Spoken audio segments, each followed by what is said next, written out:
this time. Really incredible work by the fire departments. I want to start with the Okolona Fire Department, the main department responding. They've done an incredible job.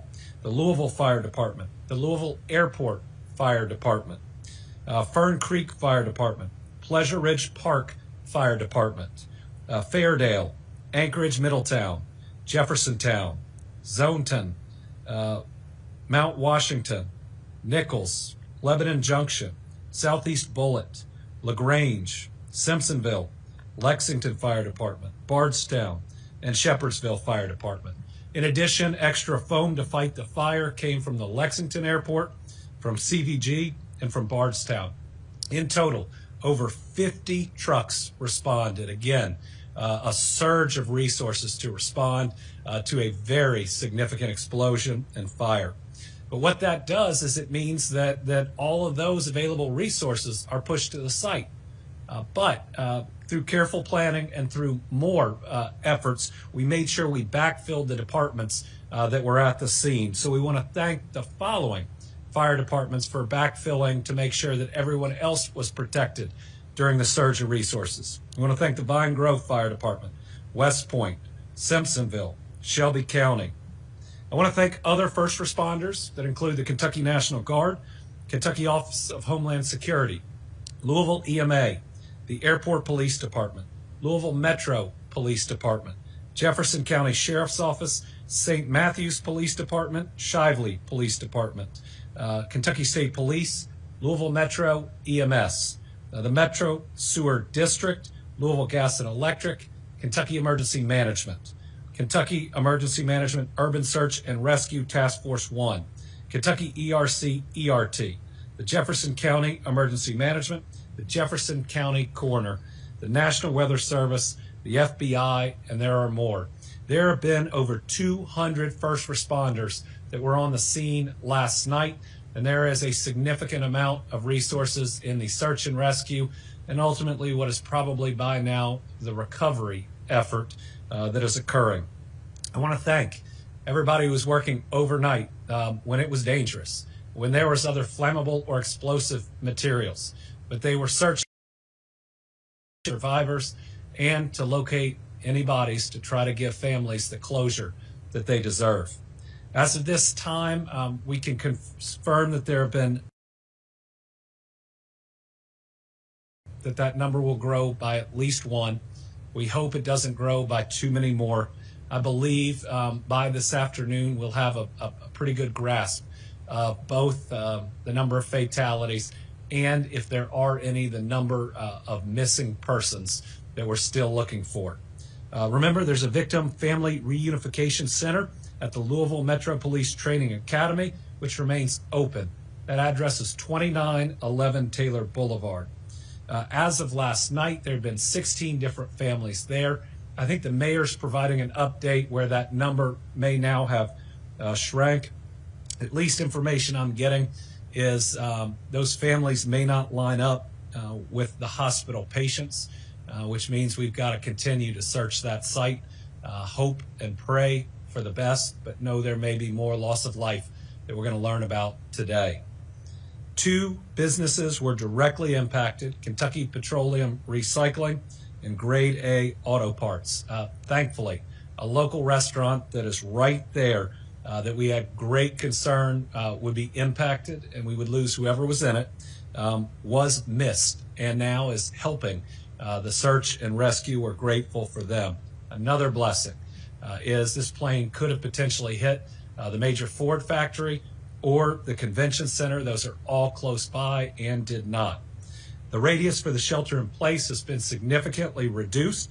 Louisville Metro is putting out guidance to residents and businesses immediately around the crash site to not consume water. EEC, the Energy and Environment Cabinet, is working closely with the city on this. Other areas are safe. Now, if you are in the suburbs, if you're in other parts of Louisville, you are as safe today as you've been any other day. The air is fine, your water is fine, but that immediately around the crash site, we're just trying to be very careful. In new news today, following yesterday's events, I'm declaring a state of emergency to help us deal with this plane crash. It allows us to move resources more quickly through emergency management and the Kentucky National Guard. It allows state resources to be used also through our agencies to be readily available, including disaster resource management, expenses related to response, and more, as well as reimbursement. It's going to help to make sure that groups that are already limited in terms of their funding can get some immediate or short-term help as they wait for reimbursement for the costs that they've expended. Additionally, I've taken action to establish the Team Kentucky Emergency Relief Fund to help those affected by this terrible event. The URL for this site is going to be on the screen. Similar to previous storm disaster funds, every dollar donated will go directly to those affected. In fact, what we've done is we've gone and amended the Team Kentucky Storm Relief Fund to now allow families impacted by a disaster like this to also benefit from the generosity of Kentuckians. Remember, the first thing that we pay for out of these funds are funerals, so that in a time of grief, nobody is worried about that. In Kentucky, we grieve together and we support one another. Donations will help pay for funerals and for response, recovery, and rebuilding. All right, while Kentucky is responding to this crisis in Louisville following yesterday's deadly plane crash, we must also remember the challenges that our families are facing due to a lack of SNAP benefits brought on by the Trump administration. This is a program that was under attack early by the president following the big, ugly bill. That's why in June I wrote a letter to Kentucky's congressional delegation urging them to consider the harmful impacts of this legislation and how it would hit our people, because SNAP is crucial for Kentucky. In our Commonwealth, over 600,000 Kentuckians rely on SNAP. That's 1 of 8 of our people, many of which are kids. These families need this support to avoid going hungry. But on October 1st, the federal shutdown began, and this now, today, marks the longest shutdown in the history of our country. From the start of the shutdown, the president made it clear that this program would be at risk. In fact, the Trump administration stopped the federal government from paying out SNAP benefits for November and also stopped states from flowing state funds through SNAP to pay out those benefits. And that's despite the USDA's website saying that he could fund SNAP benefits even in a shutdown. Americans should never be a negotiating tool. And I am committed to taking action to do what we can to stand up for our people. So on October 20th, I announced that while we were exploring options for SNAP, we had 2 updates that would help many who rely on this program. First, after learning our area development districts had exhausted the nearly $10 million in funding for senior meals, I announced that we were able to move $9.1 million to help fund that program. It took a lot of work to find a solution. Thankfully, we did, and the General Assembly leadership agreed to move forward with that plan. That day, I also announced that for November during the shutdown, that we could cover the Temporary Assistance for Needy Families, or TANF program, that the federal government was not going to fund. That was about $12 million that's helping our people, many of which also get SNAP benefits. Following that update on October 24th, we received a letter from the USDA confirming what had already been threatened. The letter said it was suspending all November 2025 benefit payments for SNAP for approximately 42 million Americans that rely on them, and that the suspension would continue until sufficient federal funding was provided. Let me be clear. The president has both the funding and the authority to fund SNAP during a shutdown. In fact, every other president in every other shutdown has done so. People going hungry in this instance is a choice that this president has made. So on October 28th, I joined leaders from 24 other states and the District of Columbia in a lawsuit challenging the Trump administration over what I believed was an unlawful decision to terminate SNAP benefits. And Friday of last week, a federal judge agreed with us.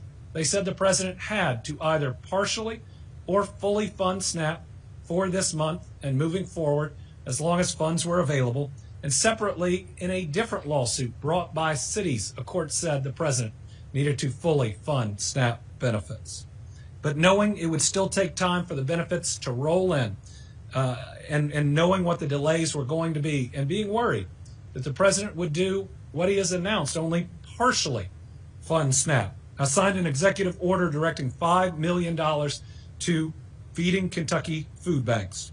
Those dollars are going to be used by Feeding Kentucky. They're going to be distributed through the network of 7 regional food banks that work with all the others.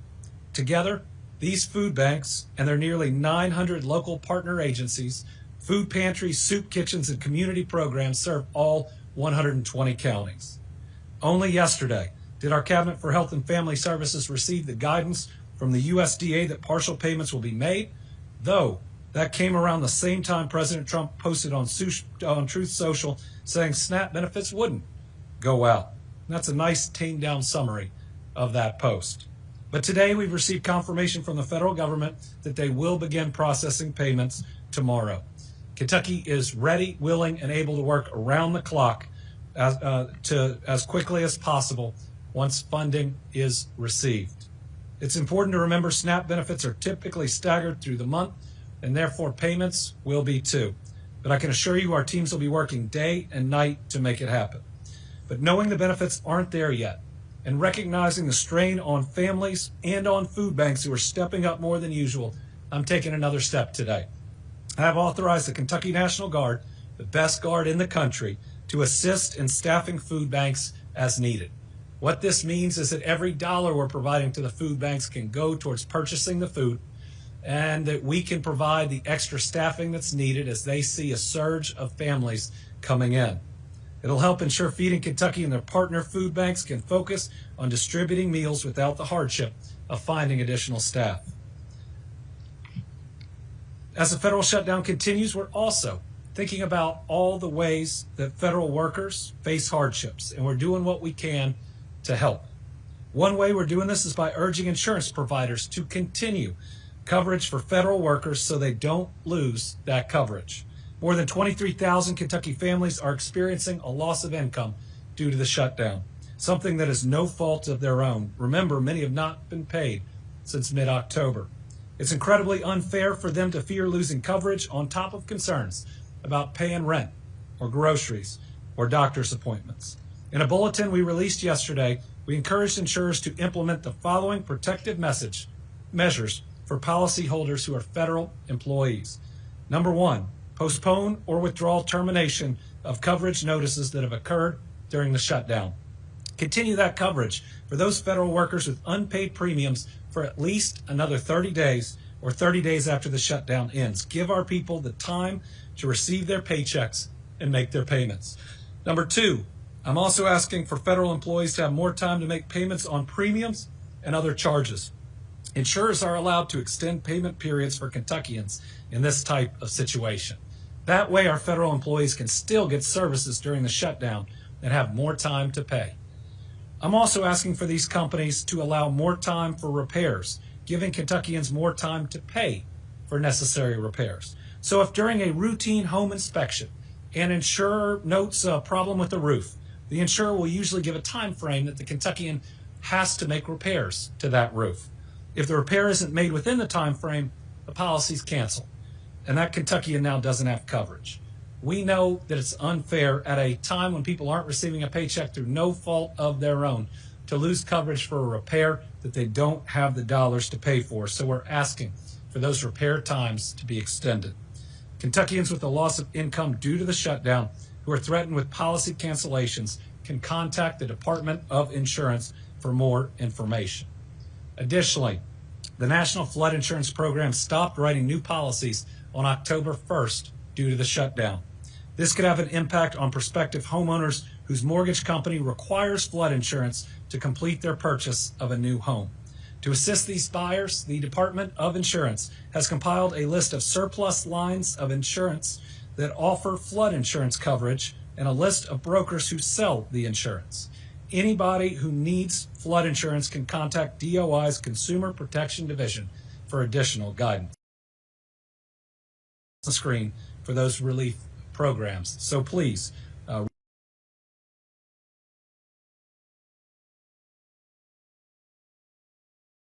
thinking about safety. We're taking an additional step today to make Kentuckians safer. We have seen 3 straight years of decreases in drug overdose deaths, thank God. Last year, we saw our overdose deaths drop by 30%. We're going to our people. That's why this week, my administration is taking action to classify a dangerous form of kratom as a Schedule I narcotic. This will make the sale, distribution, and possession of this form of kratom illegal. This is a powerful and addictive drug that has no place in Kentucky. Because of this action, law enforcement and regulatory agencies can get this drug out of communities. Earlier this year, I took the same step with a drug called designer Xanax. Every step we take to help protect the lives of our people and to continue to make progress in our fight of addiction is worth it. For those struggling with addiction, please remember there's help. Please visit findhelpnowky.org. We care about you. We love you. Help is right there. All right. Also, this last Saturday, we lost one of Kentucky's great leaders, our first and only female governor of Kentucky, a friend of mine, Governor Martha Lane Collins. She was a powerhouse, transforming our Commonwealth through major accomplishments, like bringing Toyota to U.S. site, and still, it's the largest Toyota manufacturing for us to build a strong future on, and her legacy will continue to benefit Kentucky families for generations. She was a proud Kentuckian, and she'll be greatly missed. As a kid, I got to see her in that role and the strength in which she governed. I remember getting the opportunity to go over to the governor's mansion. She had a dog named Jinx, but just a great person who later would provide good advice, a lot of support, and would continue the great foreign direct investment ties she had to benefit. Brittany and I are praying for her husband, Bill, for Steve, her son, the entire family, as we remember this remarkable leader who made honor Governor Collins are still underway, and we think we'll have more information in the next day or so. For now, we know that the former governor will lie in the old state capitol this Sunday, with the public able to pay their respects from noon until 3 p.m. We should have more information soon. Finally, our Team Kentucky All-Stars, over the last 5 years, we have been hit by a pandemic, by natural disasters, by mass shootings. We've been hit with a lot. And I think there's a saying that God saves his toughest challenges for his strongest soldiers. And I always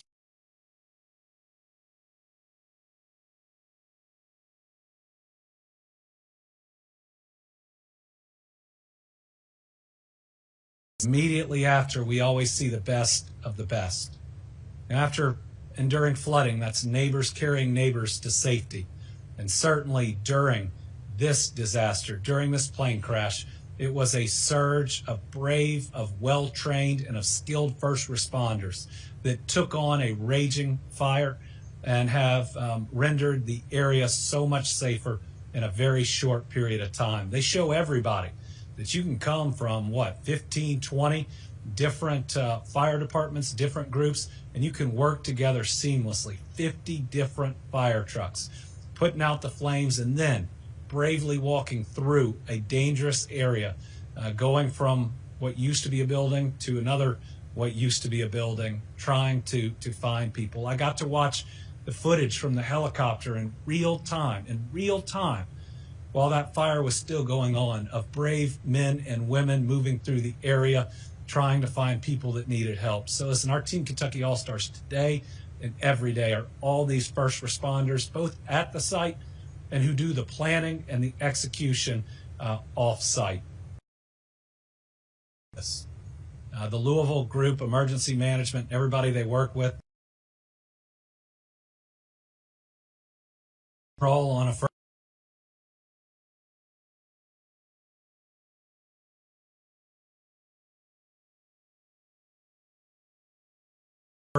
but I can tell the people of Kentucky that this group is the very best at what they do, and we are so blessed to have them. So they are today's Team Kentucky All-Stars. All right, we've got a couple of journalists that are with us in the room today. We also have about 4 on the line. We'll start with Carolina from WLEX.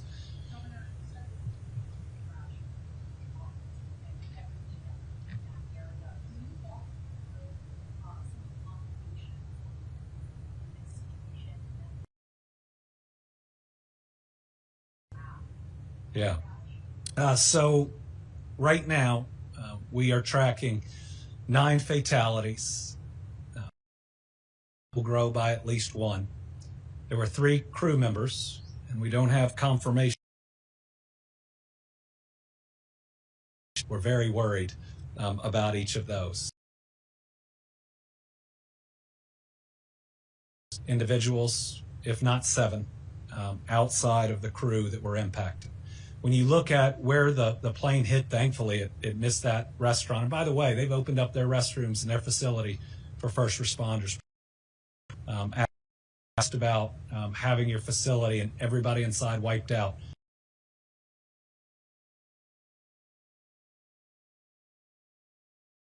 Two of the lesser populated businesses in the area. It hit the they have there and the tanks that they have that made the valves did go off. It did cause, we think, extra smaller explosions, but it appears they may have operated as intended to prevent it from being worse. At different times, first responders did have to take cover because of what they were dealing with, but they were trained and ready and knew what was on site really quickly, really impressive to watch, and I was listening to it in real time.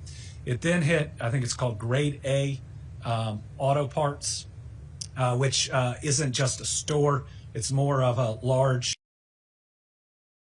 of cars. I don't know if it's a pick-apart, but it looks like one of the pick-apart yards, at least from overhead. So not as densely populated as a number of the other businesses would be. Now, there are some other, we believe, small businesses there, and there are a number of buildings that were fully destroyed or partially destroyed. Was complicated by that, but man, these groups got in and got control of this much faster than I think most people would have believed was possible. This is very close to the Ford facility, very close. I was talking with their CEO, who we spoke directly, cares about the people in that facility, and Ford leadership has surged in. I think they'll be fully open by this afternoon, but was being very careful with their people. I mean, the images from just the back of their facility are incredible, and how close it is. The convention center, you know, the livestock show is very close, and so people were coming in, talked directly to their head of security, who shut down people coming in, got the information out there to take care of folks. Louisville Emergency Management did a really good job, first with the 5-mile radius, but then very quickly being able to see where the smoke was going and give a smaller radius for that. And now it's down much tighter. And then we are doing water testing right now in and around the area. And everybody can rest assured that we're going to use all the best science for that and be able to tell them when everything is safe. It's hard to lose 9+ people and consider yourself lucky. And I don't think we're lucky, but it could have been much worse. Do we have Lachlan? Okay, Tom Latek is on the line.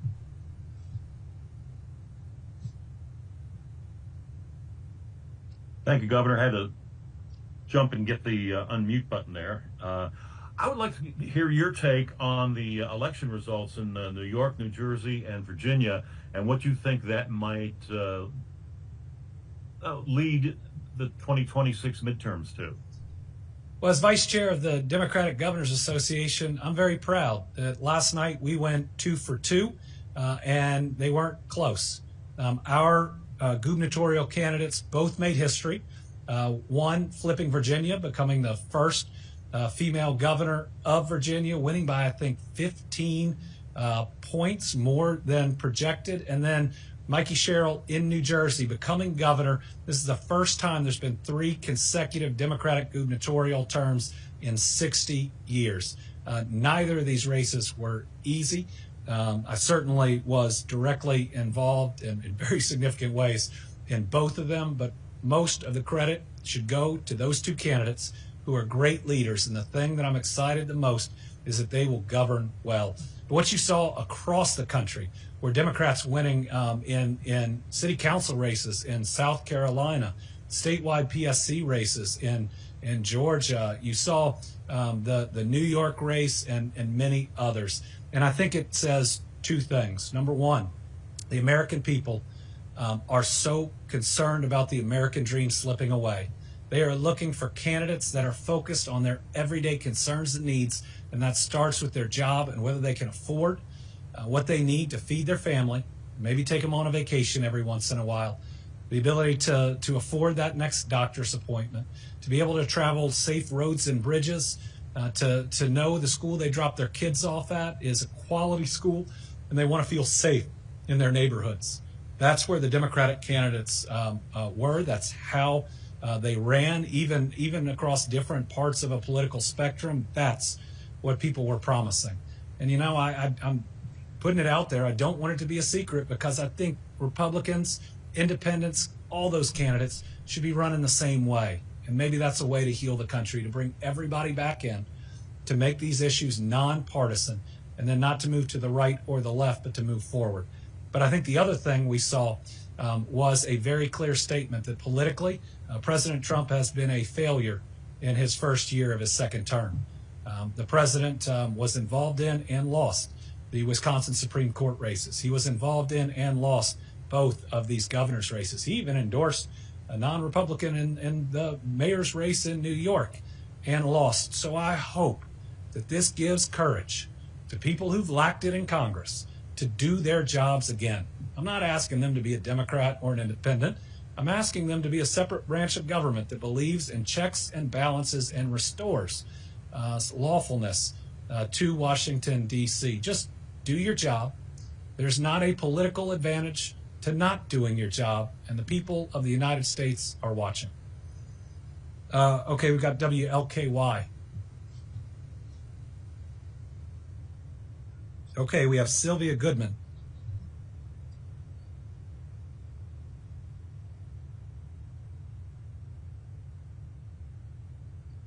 All right, we have Liam from the Kentucky Lantern.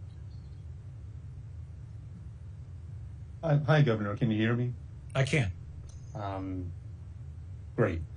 I have a little bit of context before I ask my question. There's an advocacy group called the Kentuckians for Energy Democracy that they say that have organized roughly 40 other organizations to sign on to an effort urging you to issue a executive order for a moratorium on stopping utility disconnections during the government shutdown until the next allocation of LIHEAP funding is made available to Kentuckians. The National Energy Assistance Directors Association, which represents state directors of LIHEAP programs, last month called for utilities to suspend shutoffs during the government shutdown. I wanted to ask a little bit of a two-part question. Would you consider such a move? And second, what's your understanding of the status of LIHEAP funds in Kentucky, especially in the context of cuts to the federal LIHEAP office earlier this year? Yeah, let me get you where we are on LIHEAP. I'll certainly consider any information that is sent to me that would help our people during the shutdown. I don't think that I have seen that petition, but if it's reached us, I will make sure that I do. Always willing to consider things that could help the people of Kentucky, especially those that work for our federal government and that aren't receiving a paycheck right now through no fault of their own. Okay.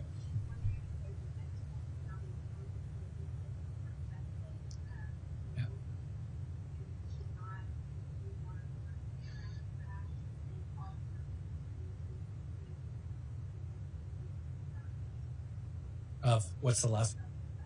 Okay. So Sylvia Goodman is asking, do we have an estimate of homes, businesses in the area that are in the radius for water?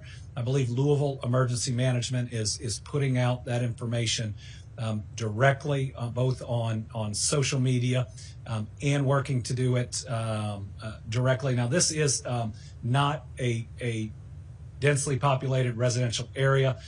It is almost entirely an industrial area that is impacted. At least 2 businesses have been massively hit, and we'll try to get a number of the others around them.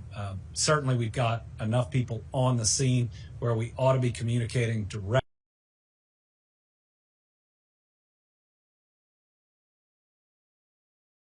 week with our Team Kentucky.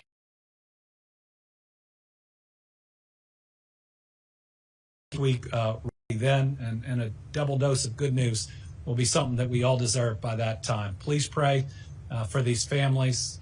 We've been hit a lot in the Commonwealth, but we are strong. We are also kind. Let's make